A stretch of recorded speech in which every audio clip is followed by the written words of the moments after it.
إن الحمد لله نحمده ونستعينه ونستغفره ونؤمن به ونتوكل عليه ونعوذ بالله من شرور أنفسنا ومن سيئات أعمالنا من يهده الله فلا مضل له ومن يضلله فلا هادي له وأشهد أن لا إله إلا الله وأشهد أن محمدا عبده ورسوله أما بعد فإن أصدق الحديث كتاب الله وخير الهدي هدي محمد صلى الله عليه وسلم وشر الأمور محدثاتها وكل محدثة بدعة وكل بدعة ضلالة وكل ضلالة في النار. أعوذ بالله السميع العليم من الشيطان الرجيم. ومن يبتغي غير الإسلام دينا فلن يقبل منه وهو في الآخرة من الخاسرين. تمام تعریفیں اللہ رب العزت کے لیے ہیں جو ہمارا خالق و مالک ہے، آسمان اور زمین کا پیدا کرنے والا اور کل کائنات کا تنہا پالنہار ہے، جو وحدہ لا شریک لہ ہے، جو مستوی عرش ہے، جو اپنے احکامات کو نازل فرماتا ہے، ہر ایک اس کے محتاج ہیں اور وہ کسی کا محتاج نہیں. یا ایھا الناس انتم الفقراء الی اللہ واللہ هو الغنی الحمید. اے تمام کے تمام لوگوں، تم سب کے سب اللہ کے محتاج ہو اور اللہ ہر ایک سے بے نیاز ہے. اللہ کی حمد و ثنا کے بعد درود اور سلام ہو حضرت محمد مصطفیٰ صلی اللہ علیہ وسلم پر، جو خاتم النبیین ہیں، سید الاولین والآخرین ہیں. آپ کی ذات پر اللہ نے دین اسلام کو مکمل فرما دیا. اللہ نے فرمایا الیوم اکملت لکم دینکم واتممت علیکم نعمتی ورضیت لکم الاسلام دینا. آج کے دن میں نے تمہارا دین مکمل کر دیا، اپنی نعمت تم پر تمام کر دی اور میں تمہارے لیے دین اسلام سے راضی ہوں. اللہ رب العزت نے ارشاد فرمایا وَمَن يَبْتَغِ غَيْرَ الْإِسْلَامِ دِينًا فَلَن يُقْبَلَ. اب اگر کوئی اسلام کے علاوہ اگر کوئی اور دین لے کر آئے گا تو وہ قابل قبول نہ ہوگا. وَهُوَ فِي الْآخِرَةِ مِنَ الْخَاسِرِينَ. اور آخرت میں وہ خسارہ اٹھانے والوں میں سے ہوگا. اللہ کی رحمتیں اور برکتیں ہوں تمام صحابہ کرام پر، تمام صحابیات پر اور کل مومنین اور کل مومنات پر. حضرات گرامی، آپ کے سامنے میں نے جو قرآن پاک کی آیت پڑھی ہے اس کا ترجمہ پیش کر دیا. وَمَن يَبْتَغِ غَيْرَ الْإِسْلَامِ دِينًا فَلَن يُقْبَلَ مِنْهُ. اسلام کے علاوہ، دین اسلام کے علاوہ اگر کوئی اور دین کو لے کر آئے گا، اللہ تعالیٰ فرماتا ہے کہ میرے پاس، میرے سامنے جب میدان محشر کا دن ہوگا، جب نامہ اعمال تولے جا رہے ہوں گے، جب جنت تقسیم ہو رہی ہوگی، لوگوں کو، کچھ لوگوں کو ان کے جرم کی بنیاد پر دوزخ میں ڈالا جا رہا ہوگا، تو وہ جو میدان محشر کا دن ہوگا، یوم الحشر، اس روز جو نامہ اعمال تولے جا رہے ہوں گے، وہ نامہ اعمال جو تولے جائیں گے وہی نیک اعمال تولے جائیں گے امت محمدیہ کے لیے جو حضرت محمد مصطفیٰ صلی اللہ علیہ وسلم پر اتاری گئی شریعت کے مطابق. اللہ کے پیارے نبی صلی اللہ علیہ وسلم کو اللہ نے رسول بنایا، نبی بنایا اور ان کے اوپر شریعت اتاری اور اعلان کر دیا کہ آج کے دن میں نے تمہارا دین مکمل کر دیا، اپنی نعمت تمام کر دی اور میں راضی ہو گیا، دین اسلام سے میں راضی ہو گیا، خوش ہوں. تو اب وہی اعمال قابل قبول ہوں گے جو اللہ کے نبی صلی اللہ علیہ وسلم کے بتائے ہوئے طریقے کے مطابق ہوں گے. اور صرف اتنا ہی نہیں، آگے یہ بھی بتا دیا وَمَن يَبْتَغِ غَيْرَ الْإِسْلَامِ دِينًا فَلَن يُقْبَلَ مِنْهُ. اب اگر کوئی دین اسلام کے علاوہ وہ جو تعلیمات ہیں حضرت محمد مصطفیٰ صلی اللہ علیہ وسلم کی، ان تعلیمات کے علاوہ اگر کوئی اور چیز لے کر آئے گا تو فرمایا فَلَن يُقْبَلَ مِنْهُ، تو اسے ہرگز قبول نہ کیا جائے۔ اہل علم جانتے ہیں کہ لن کے معنی جو آتے ہیں لن يقبل، ہرگز قبول نہ کیا جائے گا۔ ایک ہوتا ہے لا يقبل، نہیں قبول کیا جائے گا، ایک ہوتا ہے لن يقبل، ہرگز قبول نہیں کیا جائے گا۔ اس میں کوئی دو رائے نہیں ہے، اب یہ فیصلہ بدلا نہیں جا سکتا۔ لا تبدیل لکلمات اللہ، اللہ کے جو کلمات ہیں اب انہیں کوئی تبدیل نہیں کر سکتا، وہ فیصلہ ہو گیا۔ وَهُوَ فِي الْآخِرَةِ مِنَ الْخَاسِرِينَ، اور ایسا آدمی آخرت میں خسارہ اٹھانے والوں میں سے ہوگا، نقصان اٹھانے والوں میں سے ہوگا کہ آپ نے محنت بھی کی ہے اور قابل قبول بھی نہیں۔ آپ نے محنت کی لیکن غلط جگہ پر محنت کی، صحیح جگہ پر محنت نہیں کی۔ صحیح جگہ پر محنت کرتے تھوڑا کرتے زیادہ ملتا، اور غلط جگہ پر تمہاری محنت ہوئی، تم نے اپنے آپ کو تھکا دیا، اپنے بدن کو تھکا دیا، اپنا پیسہ بھی تم نے خرچہ کر دیا، سب کچھ کر دیا، لیکن چونکہ اللہ کے بنائے ہوئے مطابق، اصول کے معیار کے مطابق نہیں ہے، لہذا وہ قابل قبول نہ ہو۔ آپ دیکھتے ہیں اپنے بچوں کا آپ ایڈمیشن کرانے کے لیے جاتے ہیں کسی بڑی جگہ پر، اگر کسی کالج میں یونیورسٹی میں آپ ایڈمیشن کرائیں، بڑی بھیڑ ہوتی ہے، بہت جم غفیر ہوتا ہے، سخت گرمی کے زمانے میں انتہائی گرمی ہے، اور آپ چلے جا رہے ہیں گرمی کو برداشت کرتے ہوئے، پسینہ بہاتے ہوئے، پھر وہاں پر لائن لگنی پڑی، آپ لائن میں لگے ہوئے ہیں، اس کے بعد وہاں سے فارم ملا ہے، فارم کو فل کرنا ہے، آپ فارم لے آئے، اس کو آپ نے بھرا، بھرنے کے بعد گرمی آپ نے برداشت کی، دھوپ آپ نے برداشت کی، پیاس آپ نے برداشت کی، لائن میں آپ لگے، پسینہ بہاتے رہے، اس کے بعد جب آپ کاؤنٹر پہ پہنچے اس فارم کو جمع کرنے کے لیے، تو اس نے دیکھا فارم کو، کہا یہ تو غلط بھرا ہے، یہ تو صحیح ہے ہی نہیں، آپ ایسا کیجئے، اس کو یہاں نہیں یہاں کر لیجئے، یہ نہیں ایسے کر لیجئے، یوں نہیں یوں کر لیجئے، اور اس کے بعد فارم آپ کے حوالے کر دیں۔ اب آپ کتنا ہی وہاں چلائیں، کتنا ہی روئیں، کہہ رہے یہ کیا بات کر رہے ہو، ہم تو اتنی محنت کر کے آئے ہیں، پہلے لائن میں لگے فارم لینے کے لیے، اس کے بعد بھر کر پھر لائن میں لگے، محنت کی ہم نے اس کو جمع کرنے کے لیے، ایک اتنی غلطی ہے آپ کہہ رہے ہیں کہ ہم جمع نہیں کریں گے، تو آپ کی بات نہیں سنی جائے گی۔ وہ کہے گا نہیں اس کو صحیح کر کے لاؤ، جب تک صحیح نہیں ہوگا ہم یہاں نہیں لے سکتے، ہمارا کمپیوٹر اسے قبول ہی نہیں کرے گا، اس کو لے جاؤ، یعنی آپ اس کے سامنے سر کے بل کھڑے ہو جائیں گے تب بھی وہ قبول نہیں کرے گا۔ میرے بھائیو، دنیا میں تو موقع ہے آپ کے سامنے کہ فارم لے آئے، دوبارہ صحیح کر لیا، پھر جمع کر دیا، تو ہے، آخرت میں تو یہ موقع ہی نہیں۔ آخرت میں تو میزان کے سامنے آپ کھڑے ہیں، نامہ اعمال تولے جا رہے ہیں، اور اللہ رب العزت نے فرمایا کچھ ایسے لوگ ہوں گے فَلَا نُقِيمُ لَهُمْ يَوْمَ الْقِيَامَةِ وَزْنًا، کہ جب وہ اپنے نامہ اعمال لے کر آئیں گے تو میزان پر وہ رکھے ہی نہیں جائیں گے، وہ اس لائق ہی نہیں کہ اس میزان کے اوپر ان کو رکھا جائے، وہ اس لائق ہی نہیں، ان کو رکھا ہی نہیں جائے گا۔ اللہ نے فرمایا فَجَعَلْنَاهُ هَبَاءً مَنْثُورًا، ان کو اٹھا کر ہم مانند خاک بکھیر دیں گے، جیسے آدمی مٹھی میں ریت اٹھاتا ہے، مٹی اٹھاتا ہے اور ایسے پھینک دیتا ہے، ویسے اللہ تعالیٰ نے فرمایا کہ وہ نامہ اعمال لے کر ایسے پھینک دیے جائیں گے، وہاں رکھے نہیں جائیں گے۔ کتنی محنت کی آدمی نے، کتنی نماز آپ پڑھ رہے ہیں، کتنی محنت کر کے آئے ہیں نماز پڑھنے کے لیے، دھوپ میں تپ کے آئے ہیں، پسینہ بہا کر آئے ہیں، وقت نکال کر آئے ہیں، دکان کو بند کر کے آئے ہیں، شٹر کو گرا کے آئے ہیں نماز پڑھنے کے لیے، نماز پڑھ رہے ہیں آپ، نماز آپ نے پڑھی ہے،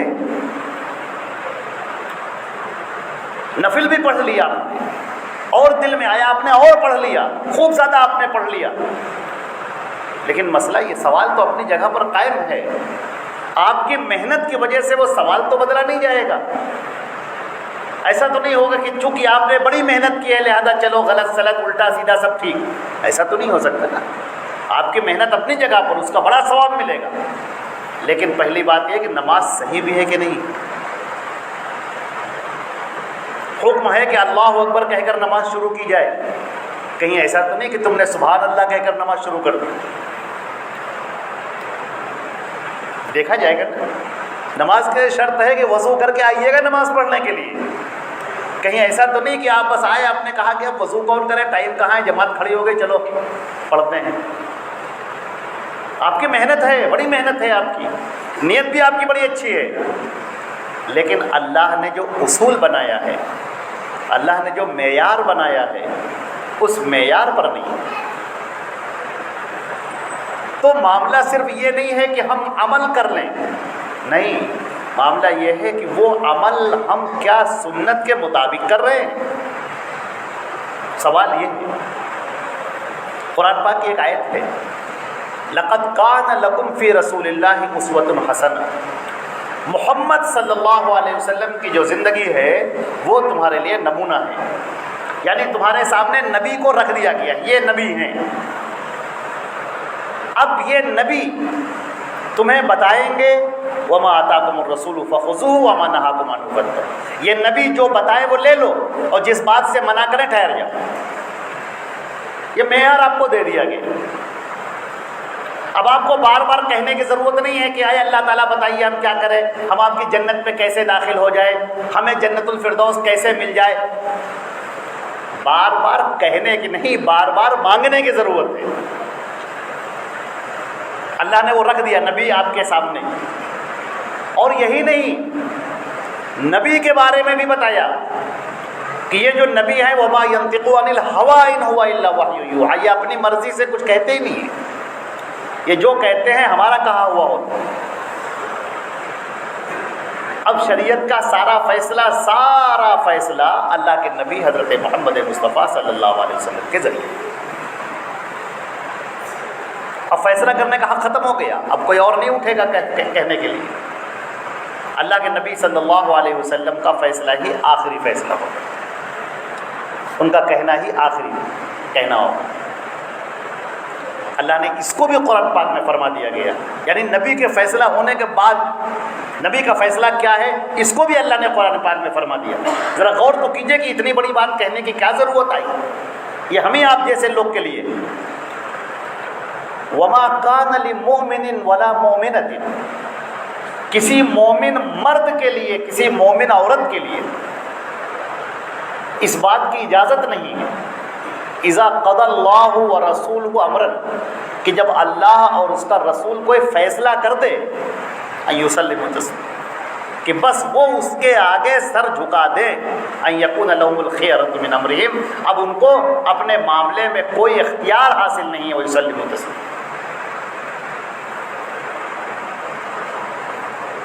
ما كان لمؤمن ولا مؤمنة إذا قضى الله ورسوله أمرا أن يكون لهم الخيرة من أمرهم.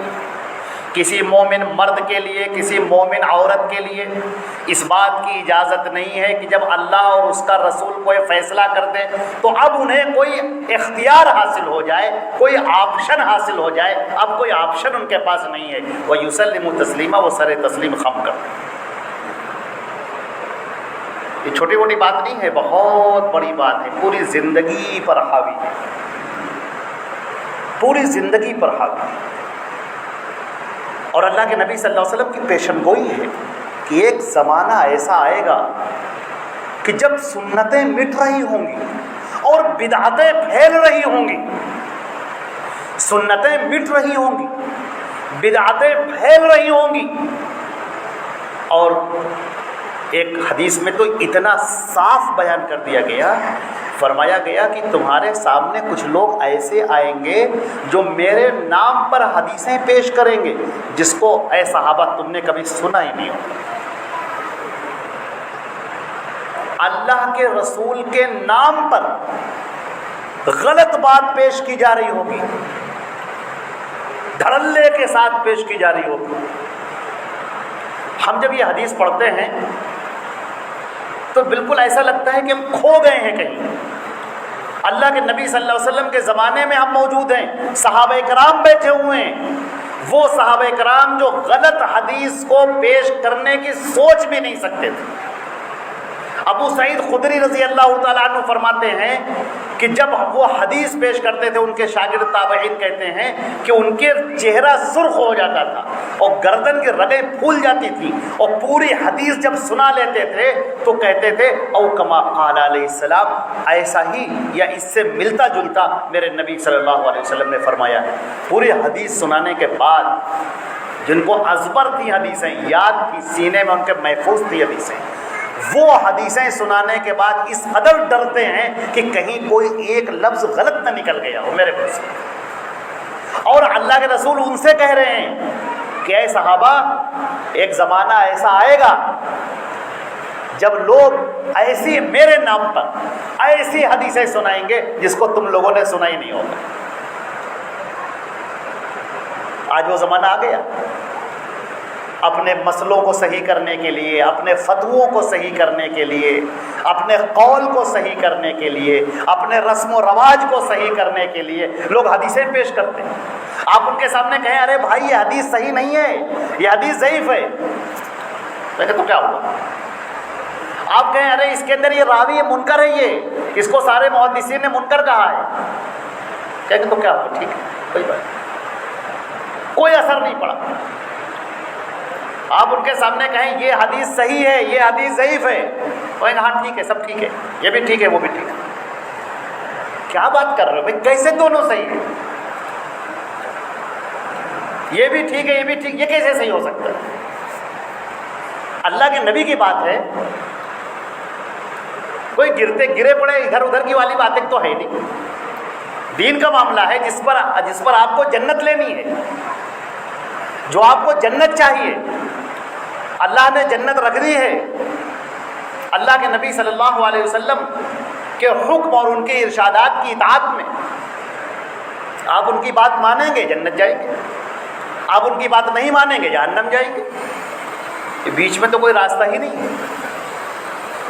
اگر آپ کے نزدیک کالا اور سفید سب برابر ہے، رات اور دن سب برابر ہے، کالا ہو سفید ہو آپ کہیں سب ٹھیک ہے، تو پھر اس کے فرق کرنے کا تو کوئی فائدہ ہی نہیں ہوا۔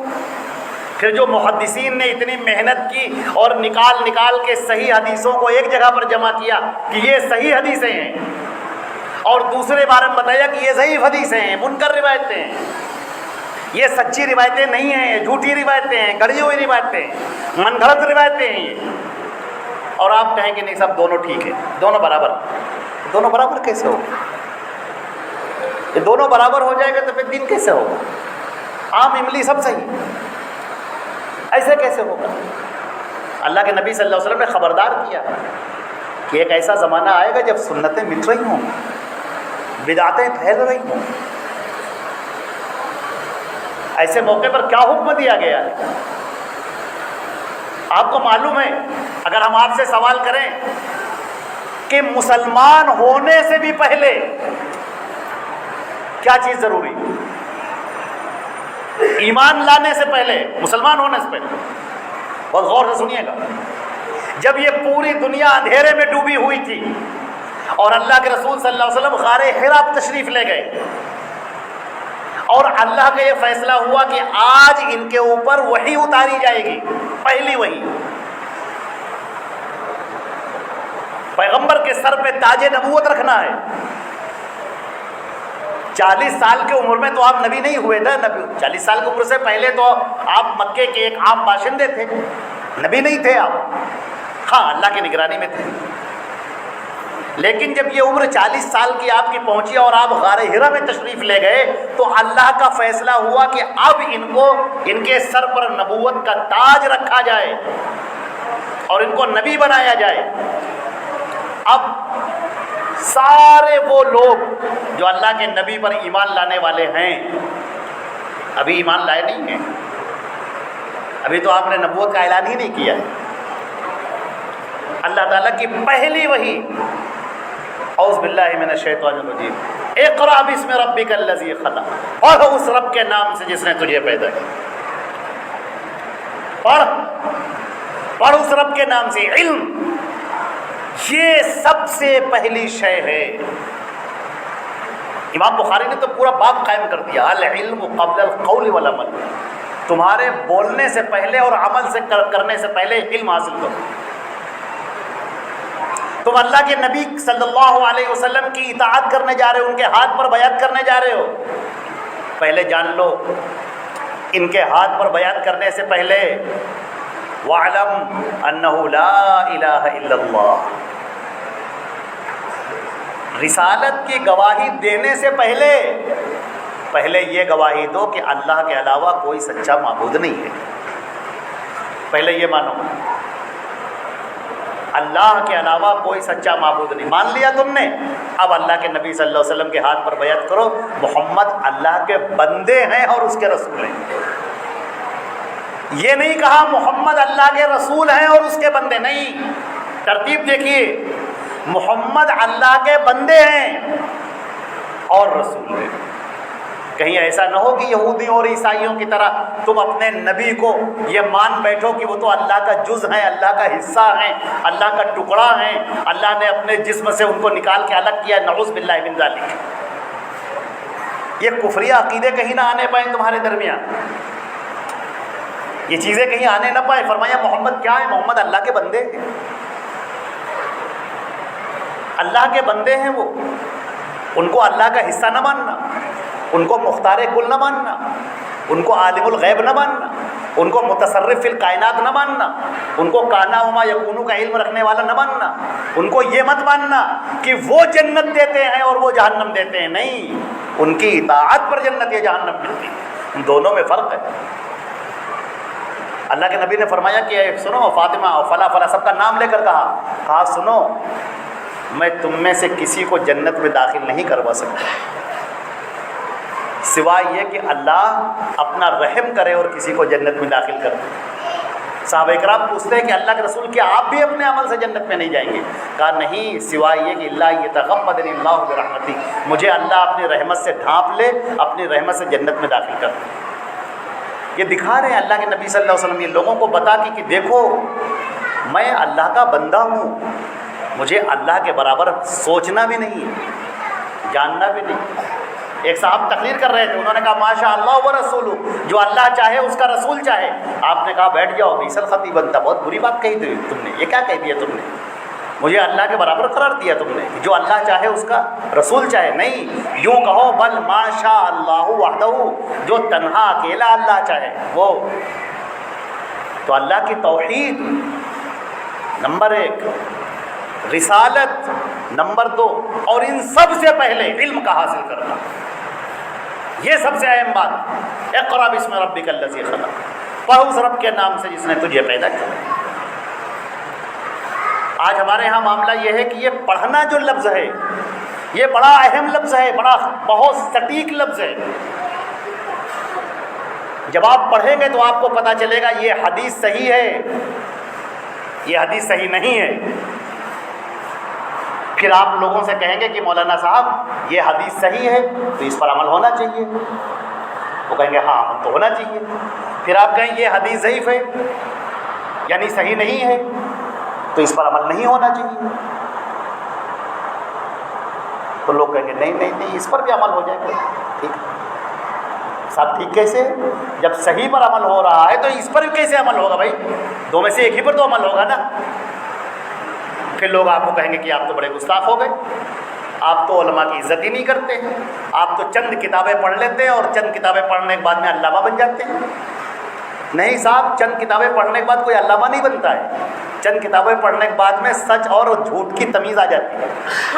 اسے یہ معلوم ہو جاتا ہے کون فراڈیا ہے اور کون سچا آدمی ہے. ہم آپ سب سے کہتے ہیں حدیثیں پڑھیے، اللہ کے نبی کی حدیثیں پڑھیے، صحیح اور ضعیف کو پہچانیے. لوگوں سے آپ پوچھیے کہ یہ حدیث ضعیف ہے کہ نہیں. اگر ضعیف ہے تو پھر کیوں؟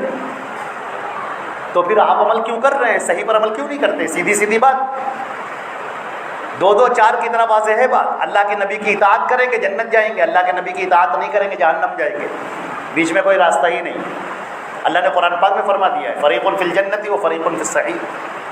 کچھ لوگ جنت کے لیے ہیں، کچھ لوگ جہنم کے لیے. کچھ لوگوں کے لیے جنت کے راستے کھلے ہوئے ہیں، کچھ لوگوں کے لیے جہنم کے راستے کھلے ہوئے ہیں. اللہ اس کے رسول کی جو اطاعت کرے گا وہ جنت کے اندر چلا جائے گا، اللہ اس کے رسول کی جو نافرمانی کرے گا وہ جہنم کے اندر چلا جائے گا. بالکل 2 2 4 کی طرح بات واضح ہے۔ مگر افسوس یہ ہے کہ آج ہمارے لوگ پڑھتے نہیں، پڑھائی سے بہت دور ہیں، تعلیم سے دور ہیں۔ آج بہت سارا وقت ہمارے موبائل نے لوگوں کا کھینچ رکھا ہے۔ موبائل بہت اچھی چیز ہے، بہت بہترین چیز ہے۔ موبائل علم کا اتنا ذریعہ ہے، اتنا شاندار ذریعہ ہے کہ اس سے پہلے کبھی تھی نہیں۔ یہ اللہ کی بہت بڑی نعمت ہے جو اس دور کے لیے خاص طور سے نازل ہوئی۔ اس موبائل کے اندر جو آپ کی جیب میں رکھا ہوا ہے، آپ لاکھوں کتابیں اس کے اندر کر سکتے ہیں۔ آپ کا جب جی چاہے آپ یہ دیکھ سکتے ہیں کہ یہ حدیث صحیح ہے کہ صحیح نہیں ہے۔ آپ کا جب جی چاہے آپ دیکھ سکتے ہیں کہ یہ راوی صحیح ہے کہ صحیح نہیں ہے۔ آپ کا جب جی چاہے آپ حدیثیں کہیں پر بھی بیٹھ کر پڑھ سکتے ہیں۔ آپ جس زبان میں چاہیں اس زبان میں پڑھ سکتے ہیں، لیکن تیار تو ہوں پڑھنے کے لیے۔ شیطان مردود نے ذہن میں ایسا وسوسہ ڈالا ہے کہ لوگ موبائل کے اندر جو صحیح مستند علماء کرام ہیں ان کے بیان کو سنتے ہی نہیں۔ وہ تو کامیڈی میں لگے ہوئے ہیں، سیریل میں لگے ہوئے ہیں، گانوں میں لگے ہوئے ہیں، پکچر میں لگے ہوئے ہیں، موویز میں لگے ہوئے ہیں، شارٹس میں لگے ہوئے ہیں، انسٹاگرام پہ لگے ہوئے ہیں اور چیزوں پہ لگے ہوئے ہیں۔ علماء اہل حدیث، علماء حق جو ہیں ان کے بیانات کو سنتے نہیں۔ اچھا، بہت اگر کسی کا دل بھی کرتا ہے سننے کے لیے تو شیطان مردود اس کو بھی روک دیتا ہے۔ باپ کا دل چاہا کہ نہیں صاحب مجھے گانے نہیں سننے، مجھے کوئی کامیڈی نہیں دیکھے، مجھے اس وقت بیان سننا ہے، تقریر سننی ہے۔ اب شیطان ڈر جاتا ہے کہ ارے یہ کیا ہو گیا، اچھا خاصا ہم نے اس کو گمراہ کر رکھا تھا، اب یہ بیان سننے کے لیے بیٹھ گیا۔ چلو اچھا ایسا کرتے ہیں، اس کے سامنے وہ چیزیں اسکرول پر دکھاویں جو گمراہ علماء کرام ہیں۔ چنانچہ وہ ان کے سامنے ان علماء کرام کو اچھا بنا کے پیش کرتا ہے۔ یہ صاحب ارے ان کی تقریر سنیے صاحب، کیا آواز ہے، ارے واہ کیا آواز ہے، دل میں اتر جاتی ہے۔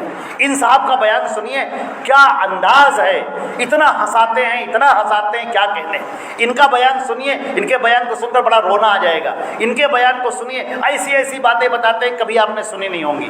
وہ آپ کو چاہتا ہے آپ ان کے اگر تقریر ہی سننا ہے تو ان کی تقریر سنو تاکہ گمراہی میں پڑ جائے۔ دیکھیے کیسے روتا اس کو۔ لیکن اگر آپ اس شکست دیجیے، لات ماریے اس شیطان کو اور کہیے نہیں مجھے اس میں زندگی تھوڑی سی ہے، اس میں ہم اپنے وقت کو ضائع کیوں کریں، ہم علماء اہل حدیث جو حق علماء اہل حدیث ہیں ان کے بیان کو سنیں گے، ان کے بیان کو سنیں گے، آپ کی روحانیت میں اضافہ ہوگا، آپ کے ایمان میں اضافہ ہوگا، دل کے اندر نور آئے گا، اللہ کی باتیں، اس کے رسول کی باتیں آپ سنیں گے، آپ کا ایمان بڑھ جائے گا، آپ کی زندگی بدل جائے گی۔ کم سے کم اتنا وقت جتنی دیر میں آپ نے وہ بیان سنا ہے اتنا تو ثواب آپ کا لکھا گیا۔ شیطان ایک اور دھوکہ دیتا ہے، جب آپ کوئی بیان سن رہے ہوتے ہیں، جلیل القدر علماء کرام کے، علماء اہل حدیث کے آپ بیان سن رہے ہوتے ہیں، شیطان کان میں آ کر کیا کہتا ہے، یہ کیا کر رہے ہو، بیان سن رہے ہو، عمل کرنا ہے، ابھی بیان سنو گے ابھی گناہ کے کام کرنے بیٹھ جاؤ گے۔ ارے تقریر تو اس وقت سنو جب تم کو عمل کرنا ہو۔ آپ کہتے ہیں نہیں یہ بات نہیں ہے، عمل کریں نہ کریں تو بات کی بات ہے۔ یہ جو وقت ہم علماء کرام کا بیان سن رہے ہیں، اللہ اور اس کے رسول کی حدیثیں سن رہے ہیں، اس پر ہمیں ثواب مل رہا ہے کہ نہیں، میرے نامہ اعمال میں ثواب کا اضافہ ہو رہا ہے کہ نہیں۔ وہ تو کہیں نہیں گیا نا، ہم عمل کریں گے ثواب اور بڑھ جائے گا، ہم نے اور نیک کام کرنے شروع کر دیے ثواب اور بڑھ جائے گا۔ لیکن وہ آپ کو روکنا چاہتا ہے، نہیں یہ نہ کرو۔ تو اللہ عزیزان محترم، ہماری آپ سے درخواست ہے کہ سب سے پہلے اپنے آپ کو علم سے مزین کریں۔ سچ اور جھوٹ کا پتہ لگانا بہت ضروری ہے، صحیح حدیث اور ضعیف حدیث یہ دونوں آپ کے سامنے جاننا بہت ضروری ہے۔ اور اگر نہیں تو کم سے کم جو صحیح حدیثوں کا مجموعہ ہے، بخاری ہے، مسلم ہے، سلسلۃ الاحادیث الصحیحہ ہے، جامع الصحیح ہے یا ریاض الصالحین ہے، یہ جو صحیح حدیثوں کا مجموعہ ہے کم سے کم ان کو پڑھ لی۔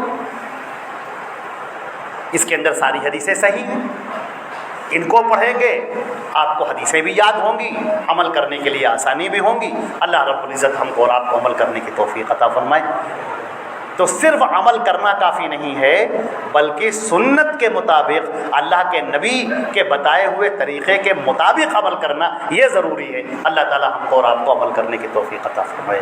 اقول قولی ھذا استغفر اللہ لی ولکم ولسائر المسلمین من کل ذنب فاستغفروہ انہ هو الغفور۔